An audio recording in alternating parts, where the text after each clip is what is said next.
Саламатсыңарбы балдар? Бүгүнкү биздин адабият сабагыбыздын темасы Майрамкан Абылкасымова.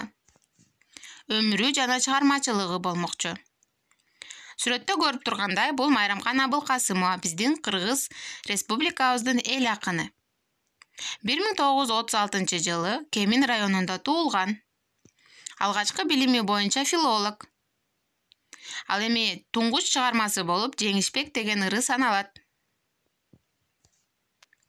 Биздин китебибизде балдар Майрамкан Абылкасымованын «Эстелик сүйлөйт» деген поэмасынан үзүндү берилген.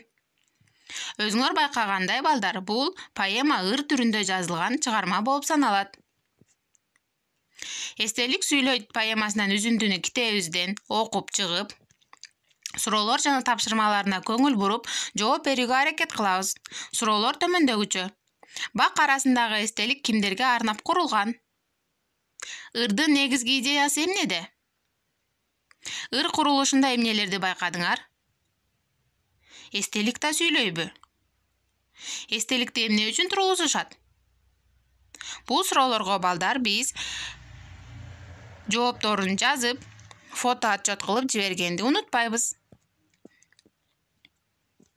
Мындан сырткары балдар, китебибизде берилген сүрөткө карап, ойлорубуз менен бөлүшөбүз.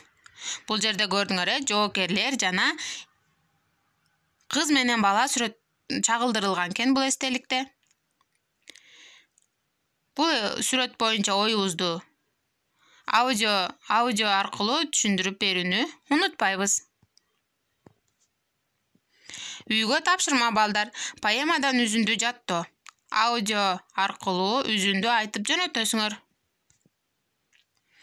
«Эстелик сүйлөйт» поэмасы жөнүндө окуп, поэма жөнүндө түшүнүктүү дептерге жазууну унутпагыла. Китебибизде бул поэма жөнүндө түшүнүк деген эреже, кандайдыр бир түшүнүктү табабыз дагы, ошону жазып, фото отчет кылып жиберебиз балдар. Ушунубуз менен сабагыбыз бүттү. Саламатта калгыла.